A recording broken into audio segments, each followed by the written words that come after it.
The great chamber of the celestial accord was a spectacle of light and sound. Beings from 100 worlds floated, walked, or shimmered in their designated areas. The air hummed with the translated buzz of trade negotiations and minor diplomatic spats. It was business as usual in the heart of the galaxy. A Vrix diplomat, its chitinous plates clicking softly, addressed a Lumin counterpart, whose form flickered with mild amusement. The new species in the Orion Spur? The Vrix buzzed. Biological designation, Homo sapiens. Their planet is alarmingly varied. They have frozen wastelands, burning deserts, and deep, crushing oceans. All on one world. Primitive, pulsed the Lumin. Their history is a repetitive log of internal conflict. They have not yet achieved unified planetary governance. Our analysts project assimilation into the Accord's protective framework in 500 standard cycles. Perhaps more. The conversation was typical. New species were assessed, catalogued, and placed on a timeline. The Accord offered peace, stability, and gradual technological uplift in exchange for cultural compliance and resources. It was a gentle, firm process that had worked for millennia. This routine was interrupted by a quiet notification on the central display. A vessel had entered the system. It was small, its energy signature basic and clean. It moved with polite slowness towards the designated parking orbit for non-member species. The Vrix tilted its head. Is that them? The humans? It appears so, the Lumin replied, its light patterns shifting to convey curiosity. A single vessel. Modest size. No escort. How? Quaint. Across the chamber, the gravel ambassador, a being of living stone, let out a low rumble that translated as thoughtful contemplation. It had seen many first contacts. This was unusual. Species either came in fearful reverence or aggressive bluster. This was neither. This was quiet. On the bridge of the UNSS Dauntless, Captain Sumin watched the stellar data stream across her screen. The site of the galactic capital, a weave of ancient megastructures and swirling ships, was breathtaking. But her face was calm, her hands steady on the armrests of her chair. "Orbit is stable, Captain," said her navigator, a young man named June. "Good. Open a channel to the Accord's traffic control." "Standard greeting packet only," Sumin said. A technician, a woman named Hana, nodded. "Channel open. Sending now." The message was simple. A string of mathematical concepts, a basic map of their solar system, and a polite audio message. "This is the Unzi Dauntless of Earth, requesting permission to hold at designated coordinates for diplomatic exchange. We come in peace." The reply was almost instantaneous and automated, granting the request. There was no personal welcome dot down in the diplomatic suite.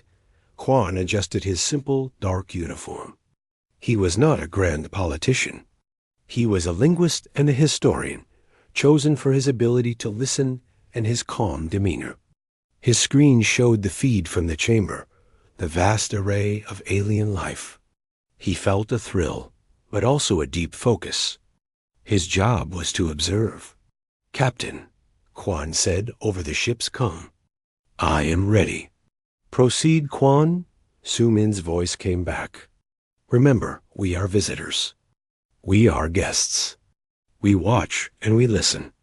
A short time later, Quan stood on a transport platform in the Accord's reception atrium. He was alone.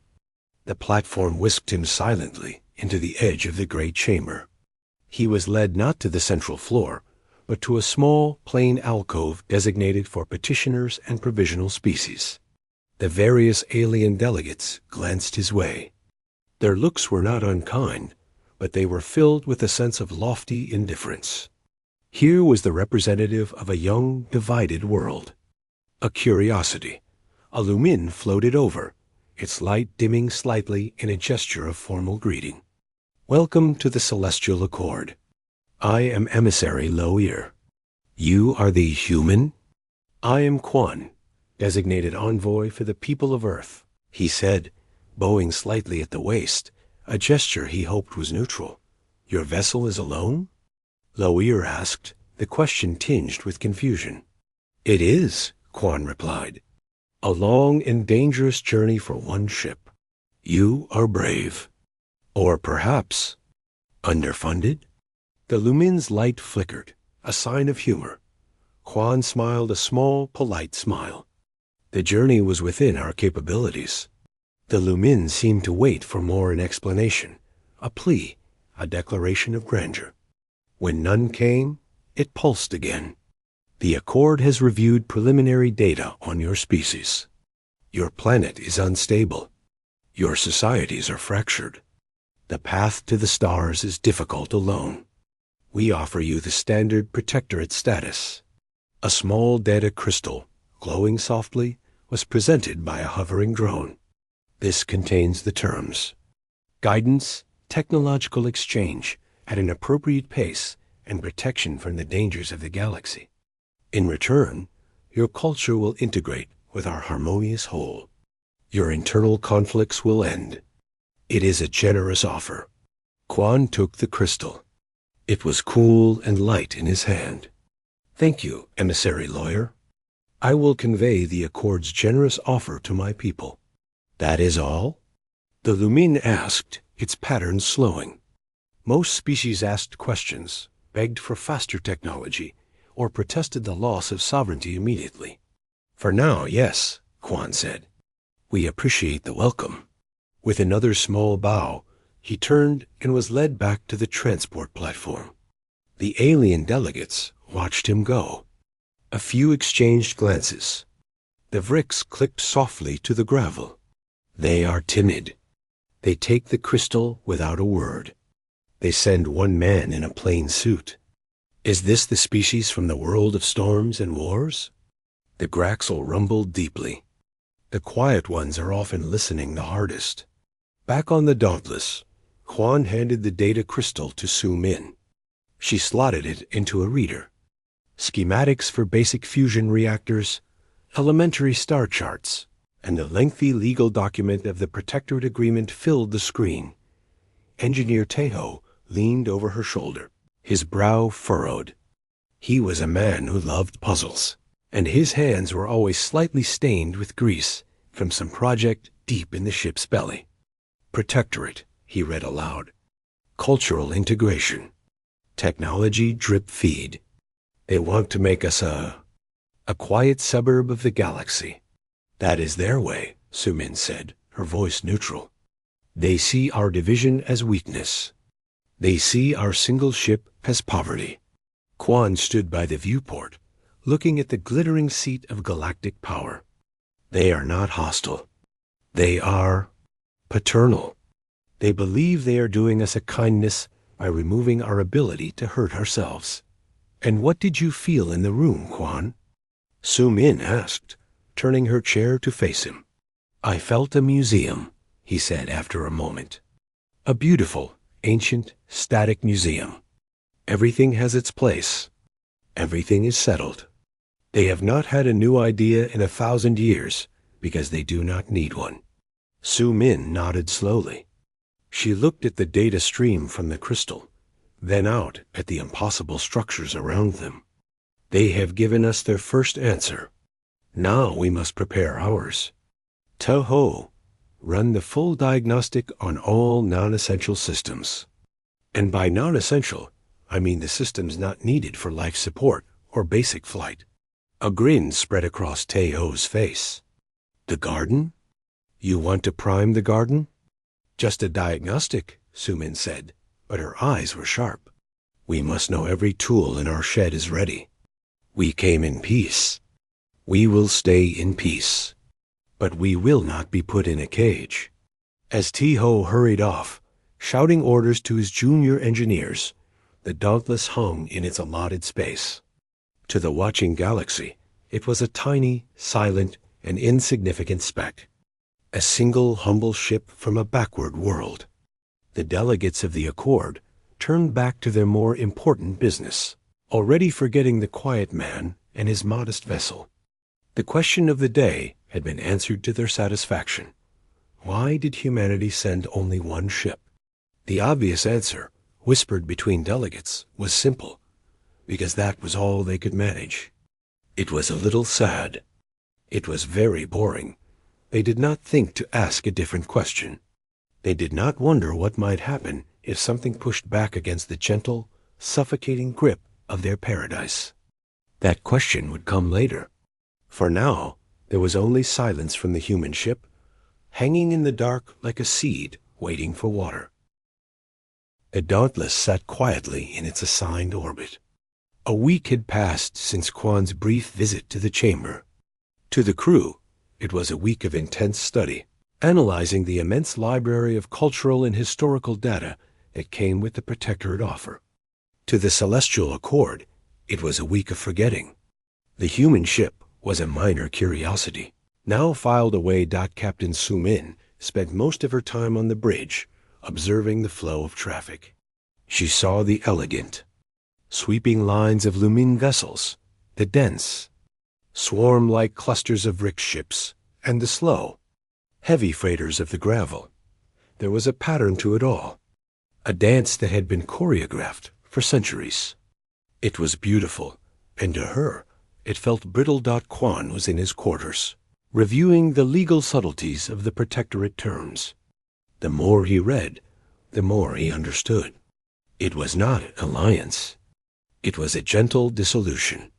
Humanity would be taught to think correctly, to calm its turbulent spirit, to become peaceful, productive, and quiet.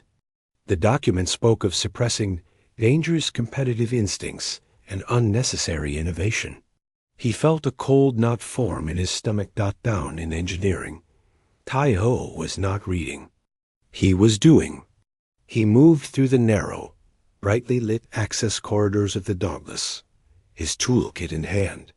The ship looked simple from the outside, but inside was a labyrinth of non-standard systems, each one a prototype, each one built by a different company or nation back on Earth. His job was to understand them all and to make them talk to each other. He called it the garden because it was a patchwork of strange, unique flowers. Right now, he was checking on a power coupler for a system labeled Quill 12B. The housing was stamped with the logo of the Soul, Advanced Physics Collective. The incident began as a common display of dominance. For the Lumin, it was a routine lesson for new species. A Lumin patrol vessel, a sleek thing of crystalline energy, broke from its pattern and drifted towards the Dauntless. On the bridge, a soft alarm chimed. "Captain," June said from the navigation station. "Lumin vessel on an intercept vector. It's not a collision course, but it's—" "Casual, casual," Su-min repeated, her eyes on the screen. She saw the vessel, glowing with soft blue light, moving with an arrogant, languid grace. "Open a channel. Standard traffic safety." Hannah worked her console. "Channel open." "Lumin patrol vessel. This is the Dauntless," Su-min said, her voice calm and clear. "You are approaching our safe perimeter. Please adjust your course to maintain standard separation." There was no verbal reply. Instead, the Lumin ship pulsed brighter. Two thin, bright beams of energy tractor grapplers, used for towing debris, extended from its hull. They were not meant for damage. They were meant for control. The beams latched onto the Dauntless's outer hull with a soundless grip. On the Lumin ship, Commander Vorel watched his display. The human vessel's energy signature spiked slightly in surprise, then stabilized. He expected a flurry of panicked communications, a hail to the Accord authorities, a protest. It was always the same. It showed new species their place. They were in the Accord space, under its rules, subject to its whims. A little tug, a little shake, and they would learn to be more respectful. On the Dauntless, the ship vibrated faintly. Lights flickered for a second. Su-min's expression did not change. "They are attempting to tow us?" Affirmative, June said, his voice tight. Low power, but it's an insult. It's a test, Su-min corrected quietly. She looked at the main screen, at the glowing Lumin ship. She thought of the Protectorate document, of its gentle, smothering words. This was the physical version of that document. A gentle, firm hand on the shoulder, pushing you where it wanted you to go. She pressed a button on her chair. Tay-ho, status on Quill 1-2B. His voice came back instantly, crackling with focus. Primed and ready, Captain. It's a spicy one. Non-lethal, focused ember burst. Designed to fry delicate energy systems. Theoretical only, until now. Su-min watched the Lumin ship. It pulsed again, and the tugging force increased. A warning message, red and angry, flashed on the screen from the Accord traffic control. Cease resistance. Submit to compliance scan. They hadn't even hailed. They were just doing it, Captain? Hannah asked, her hands hovering over her console dot. Su-min took a slow breath. The entire mission brief played in her mind. Do not fire the first shot, but do not allow the ship to be compromised. You are a porcupine, not a bully. Show your quills. Don't hide them. June, lock on to the source of those tractor beams. Taho, she said, her voice dropping to a firm, low tone. Execute Plan Null Garden. Target their primary energy conduit. One shot only. Aye, Captain. Firing Quill 1-2B. On the outer hull of the Dauntless, a seemingly solid plate slid aside. No gleaming energy weapon emerged. Instead, a pneumatic launcher, simple and mechanical, thrust forward. It fired a single projectile. It was not a missile. It was a dense, smart slug of composite metal, about the size of a man's arm dot to the watching Accord sensors. It was absurd. A kinetic projectile?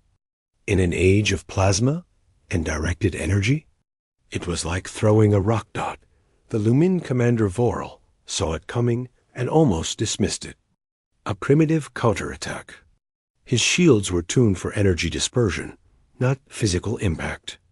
The slug struck his ship's hull, not with an explosion, but with a precise, targeted thud. Then, the sole advanced physics collective's theory became reality. The slug disintegrated, releasing a precisely shaped field of energy, an electromagnetic pulse/organic resonance burst. It was designed to seek and overload the fundamental harmonic frequency of Lumin technology. The field washed through the patrol ship like a silent tsunami. Every light on the Lumin vessel died. The gentle blue glow vanished, leaving a dark, dead crystalline shape. The tractor beams flickered and disappeared.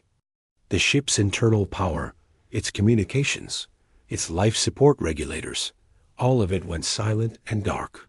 The vessel began to drift, a lifeless hulk, pushed gently by its own last momentum. The silence on the Dauntless Bridge was absolute. Then, the traffic control channel erupted into a cacophony of confused and angry alien voices. In the great chamber of the Celestial Accord, the main display lit up with emergency alerts. The Vrix diplomat stopped mid-click. The Lumin emissary lawyer, who had given Quan the data crystal, flickered violently with shock and outrage. The Gravel ambassador let out a deep, grinding rumble. They saw the data. A Lumin patrol ship disabled. The cause, a kinetic impactor from the human ship. The result, a total systems failure. It was impossible. It was unclean. It was disrespectful of the normal rules of engagement. The question that had been dormant and boring now ignited in every mind. It was no longer, why did humanity send only one ship? The new question, hissed in 100 languages, was, why did humanity send only one ship? And then it started firing? Back on the bridge of the Dauntless, Su-min looked at the dark Lumin ship on her screen. Hannah, she said, her voice still calm. Open a channel to the Accord traffic control. Use the standard distress frequency. Aye, Captain. Su-min leaned slightly towards the microphone. Celestial Accord traffic control. This is the Unzi Dauntless. We have been the victim of an unprovoked grappling attempt by an unidentified vessel. In accordance with standard self-defense protocols, we have neutralized the threat. The attacking vessel appears to be disabled and adrift. We offer our assistance in recovery operations. Please advise. She closed the channel. The crew looked at her. The message was perfect. Polite, helpful, and it placed the blame squarely where it belonged. They had not started a fight. They had ended one. With a single, simple, shocking throw of a stone. The silence that followed Captain Su-min's polite offer of assistance was short and heavy. Then, the space around the Dauntless became very busy, very quickly. 4 Accord warships, 2 from the Vrix and 2 from the Lumin, moved to form a tight cordon around the human vessel. Their weapons ports were open, glowing with a soft, threatening light. It was not an attack. It was a statement. Do not move. On the bridge, June watched his sensor screen with wide eyes. Multiple target locks, Captain. They have us bracketed. I see them, Su-min said. She kept her hands in view, resting on her chair's armrests.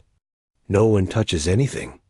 Henna, keep all channels open, but do not transmit unless I say so. Down in his quarters, Quan saw the new ships appear on his monitor. The summons came moments later. A harsh, automated message from the Celestial Accord High Consul. Envoy Quan of Earth, you are required to attend an emergency session immediately. Your vessel must stand down. Quan took a slow breath. He smoothed his plain uniform. This was the moment. He turned and walked to the door dot in the great chamber. The mood had transformed from bored routine to electric tension. The representatives were no longer lounging in their spaces. They were gathered, their forms tight with alertness. The central display showed the Dauntless, surrounded by the warships, and the dark, dead Lumin patrol vessel drifting nearby. Quan entered alone, as before. But this time, the transport platform took him directly to the center of the chamber floor. All eyes were upon him. The Lumin emissary Loir pulsed with angry, hot light. Envoy Quan. Loir's voice boomed through the translators, sharp with outrage. Explain this act of aggression. You have attacked an Accord patrol vessel.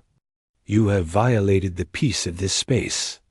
Quan bowed, the same polite bow as before. When he spoke, his voice was calm and clear, carrying across the silent room. Emissary Lawyer, respected delegates. There was no aggression from our side. Our ship was grappled without warning or cause. We issued a standard safety warning, which was ignored. The ship defending itself from an unlawful seizure is not an act of aggression. It is a universal right. A Vrix delegate clicked its mandibles loudly. Your ship used a primitive kinetic weapon. It has caused significant damage. Your technology is unpredictable and dangerous. That is true, Quan said, nodding. The admission surprised them into silence. Our technology is different. Perhaps we should explain why. He looked around the chamber, meeting the gaze of the many strange eyes and sensors. You have asked, many times since we arrived, why humanity sent only one ship. You believed it was because we are poor, or unified, or timid. It is none of those things. He paused, choosing his words with care. My people achieved faster-than-light travel not as a unified planet, but as a project of last resort. Our world is not one voice. It is thousands of voices, thousands of nations, corporations, and tribes. They argue, they compete, they sometimes fight. They also create, each in their own way. The mission to send a ship to you was almost impossible. Who would get to go? Which country's technology would be used? Whose flag would fly? A low murmur moved through the chamber. The concept was alien. Species achieved unity before the stars, or they did not achieve them at all. The solution, Quan continued, was a compromise that only humans could make. We built one ship, but we did not build it with one vision. We held a competition, a very fierce one. Every group on Earth was invited to propose one system, one piece of technology for the ship. The only rule was it had to fit, and it had to work. The Dauntless is not a symbol of our unity. It is a symbol of our agreement to disagree and to pack for a very long trip. The gravel ambassador rumbled, its stone face unreadable. You are saying your ship is a collection? A sampling, Quan corrected gently. You see a single ship, but you do not see the 10,000 competing ideas that are packed inside it. The weapon that disabled the patrol vessel? It is not our standard weapon. It is Quill 12B, a non-lethal electromagnetic pulse device designed by a physics collective in Seoul. They won the right to include it by beating 17 other designs in a global test. The launcher that fired it was built by a robotics company in Boston. The targeting system uses an algorithm written by a teenager in Finland for a video game. The chamber was utterly still. The concept was dawning, and it was horrifying. The Dauntless is what we call a single-ship doctrine vessel, Quan said. We cannot send a fleet. If we tried, our different factions would likely argue over the formation before they even left our solar system. So we send one. But that one ship carries a piece of every major human thought on defense, exploration, and survival. It is not a sword. It is a porcupine. Every quill is from a different maker, designed to solve a different problem we imagined you might pose. The Lumin emissary, Loyer, flickered weakly. You brought a ship of weapons to a diplomatic summit. No, Quan said. We brought a ship of tools. The same tools we would need to survive a journey across the dark. Some are for growing food. Some are for recycling water. Some are for communicating. And yes, some are for making sure we are not grabbed and pulled where we do not wish to go. You grappled us. You activated the anti-grappling tool. It served its function. A new voice, deep and grinding, spoke. It was the gravel ambassador. This quill, it was designed for this specific purpose? To stop Lumin tractors? Quan allowed himself a small, honest smile. Not specifically. It was designed to stop any ship that uses a concentrated energy tether. The team in Seoul did not know about the Lumin. They only knew the problem. What if something tries to take control of us without asking? They found an answer. The horror in the chamber deepened. It was not malice. It was not even military strategy. It was problem-solving. A relentless, fragmented, creative form of problem-solving that had been absent from the galaxy for millennia. The Vrix delegate clicked slowly, its tactical mind working. So your ship? It has many more of these quills?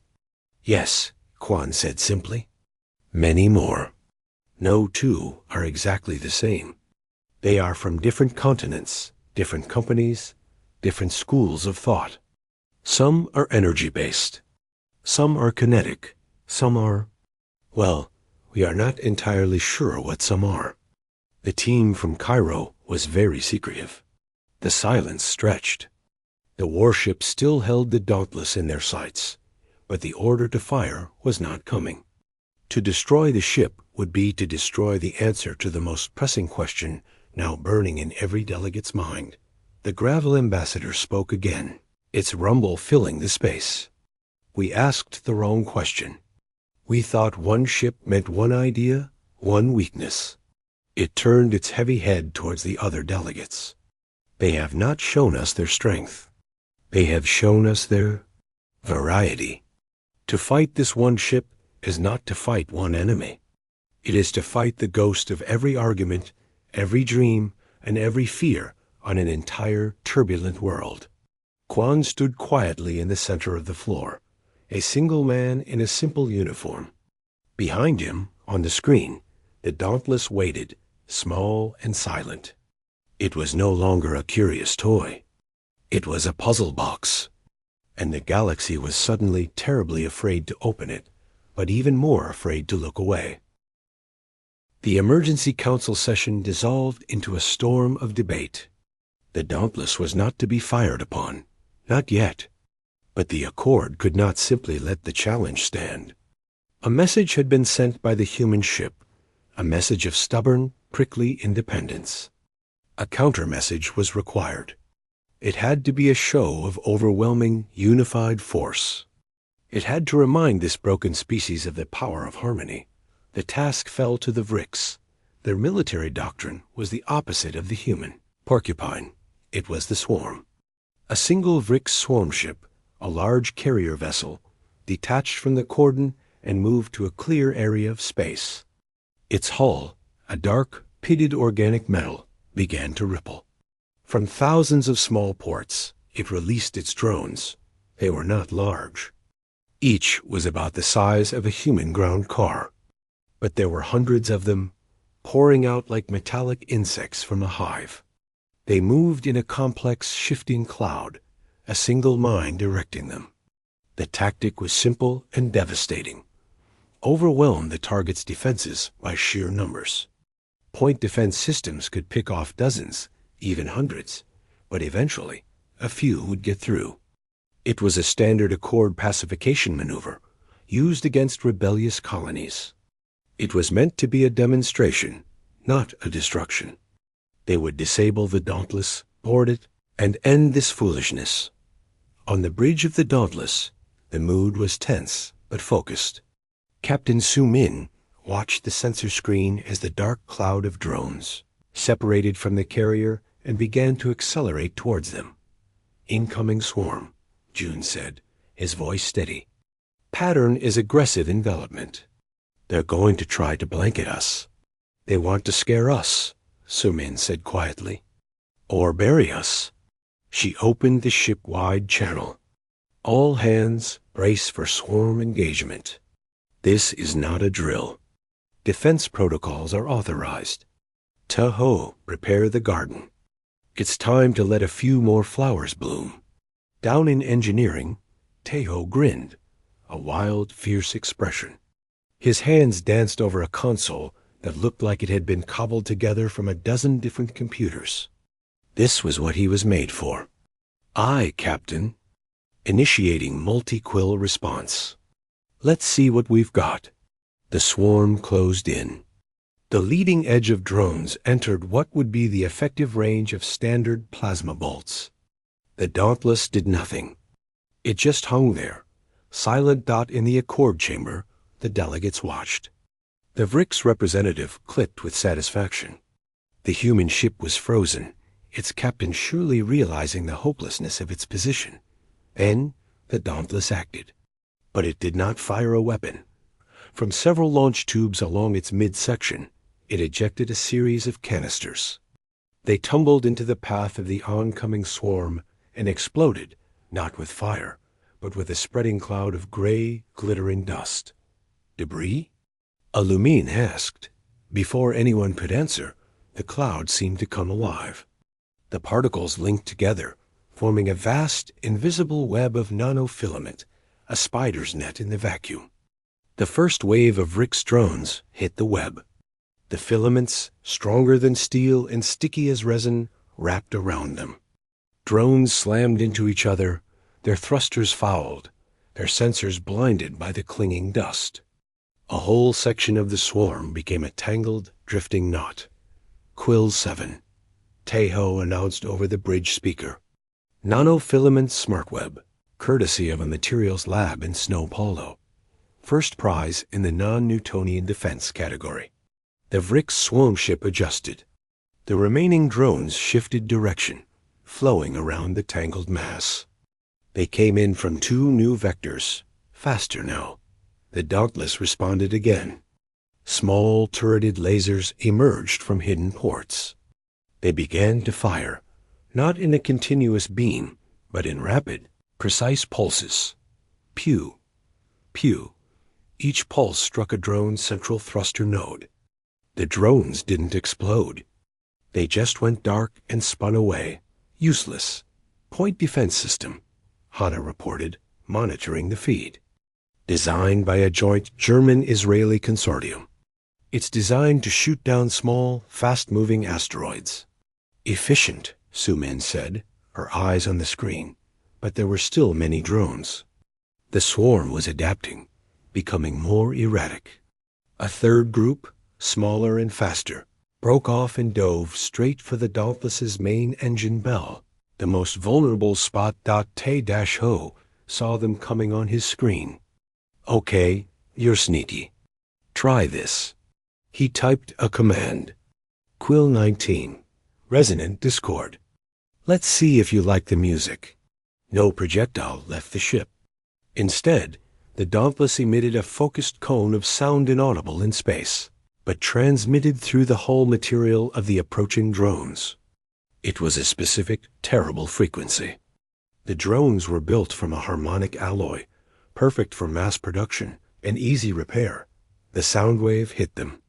The alloy, designed to resonate in harmony with the mothership's commands, began to vibrate. At first, it was a minor shudder. Then it amplified. The drones shivered, then shook violently. Joints snapped. Sensor housings cracked. Before they could reach the engine, they simply shook themselves apart into harmless, glittering scraps. Sonic disaggregator, Te-Ho said, wiping his forehead. From a university in Nairobi. They called it the Lullaby. On the bridge, the crew watched as the last of the drone swarm, confused and leaderless, was picked off by the precise laser pulses. The space around the Dauntless was littered with drifting, broken machines and shimmering clouds of filament. The Vrix carrier ship hung in the distance, utterly still. It had nothing left to send Dot in the Accord chamber. The silence was absolute. The Vrix delegate was rigid, its mandibles slightly parted. The Lumin's glow was dim with shock. They had not seen a battle. They had seen a demonstration. 3 distinct, unrelated solutions to the same problem. Deployed in seconds from one platform. The Gravel Ambassador broke the silence, its rumble heavy with awe. They did not fight the swarm. They solved it. 3 times. In 3 different ways. Captain Su-Min's voice came over the open channel again, calm as ever. Celestial Accord vessels, this is the Dauntless. The aggressive drone swarm has been neutralized. We note the carrier vessel has taken no further action. We interpret this as a cessation of hostilities. We remain ready to discuss terms. On the screen, the human ship looked no different. It had not glowed with powerful shields. It had not fired a single heavy weapon. It had simply unfolded like a strange tool opening up, and used the right attachment for the job. The military commanders of the Accord, watching from their own ships, felt a cold dread. Their strength was in uniformity, in fleets of identical ships using identical tactics. To fight the Dauntless, you would need a different manual for every minute of the battle. You would need to counter 100 different species worth of ideas, all from one planet, all crammed into one hull. The human ship wasn't a warship. It was a catalog, a traveling museum of every violent, creative, and ingenious thought a divided world could produce. And they had only seen page 1. The question now was no longer about the ship's purpose.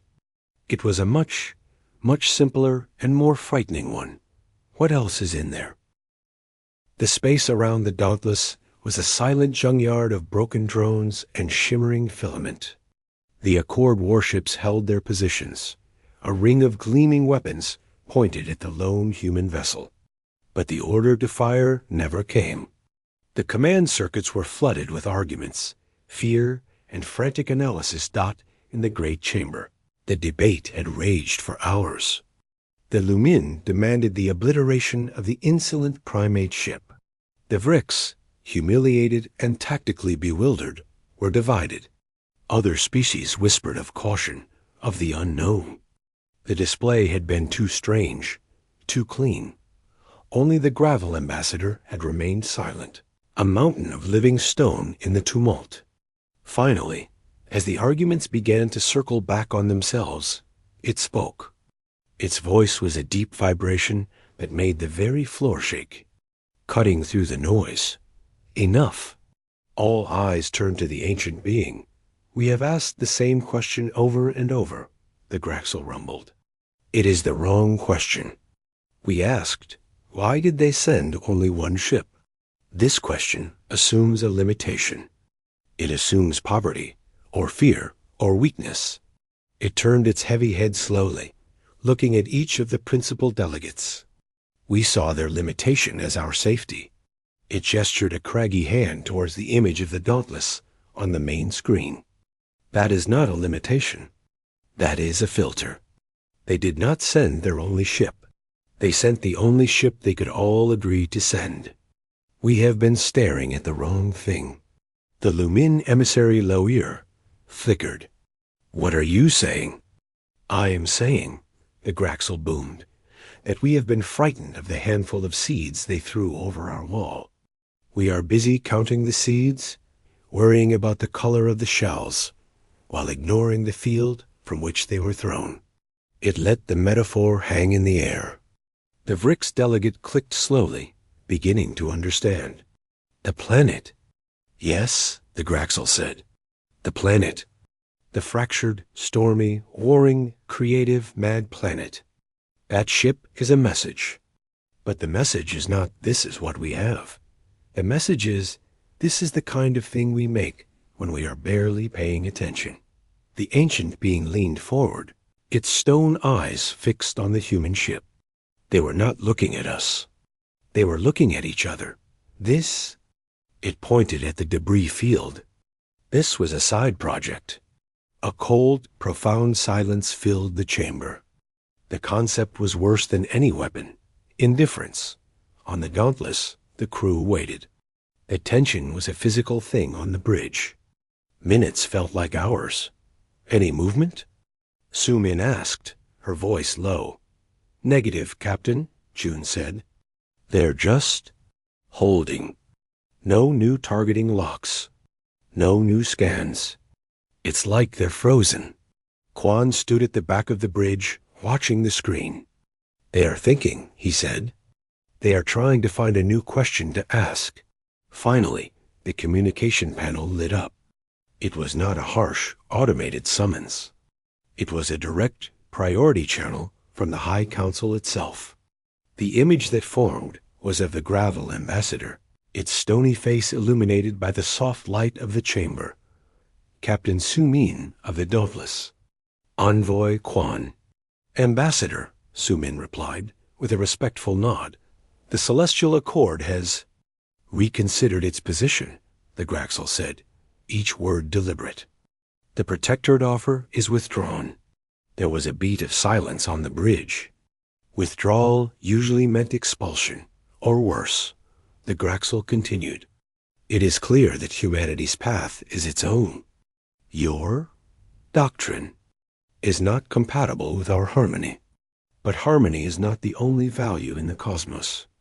There is also novelty. It shifted, and the image widened to show the other key delegates, silent and watchful. We propose a new category. Associate species status. No integration. No cultural guidance. Open, limited trade of non-military information. Your ship may remain as a permanent diplomatic station. You will have a seat and a voice, though not a vote. You will be our window to your world. Su Min glanced at Quan. He gave a slight, almost imperceptible nod.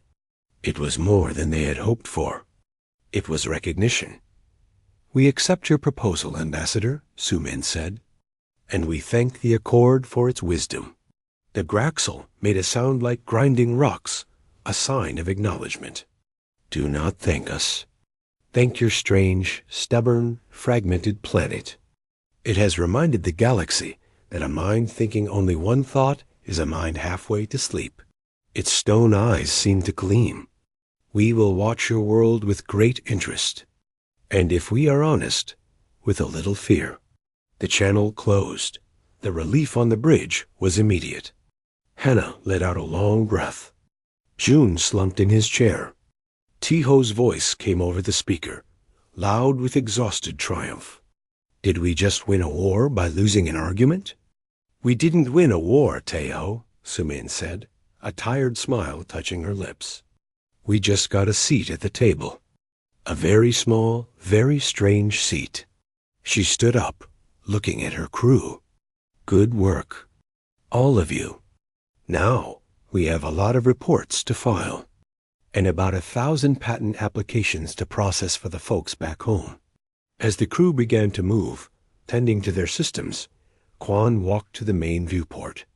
The glittering seat of galactic power sprawled before them, no longer a looming threat, but a complex neighbor. The Dauntless was no longer a petitioner. It was an embassy. A single stubborn porcupine quill planted in the soft lawn of the galaxy. Back on Earth, the signal arrived. Associate status granted. Dauntless to remain as permanent embassy. Terms accepted. The reaction was not global unity. It was not a single triumphant cheer dot in Seoul. The team at the Advanced Physics Collective erupted in celebration, immediately drafting proposals for Quill 13 through 20 in Boston. The robotics company saw its stock price triple and began work on a next-generation launch system.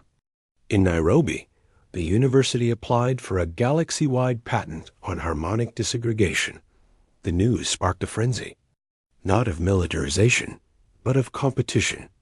If a single physics team could get their tool onto the galactic stage, so could anyone. Corporations, universities, even online communities of hobbyists turned their eyes to the stars with a new question. What can we build that they've never seen? The galaxy had asked its question and gotten its answer. Now, humanity, forever distracted by its own brilliant, chaotic reflection, was finally looking outward.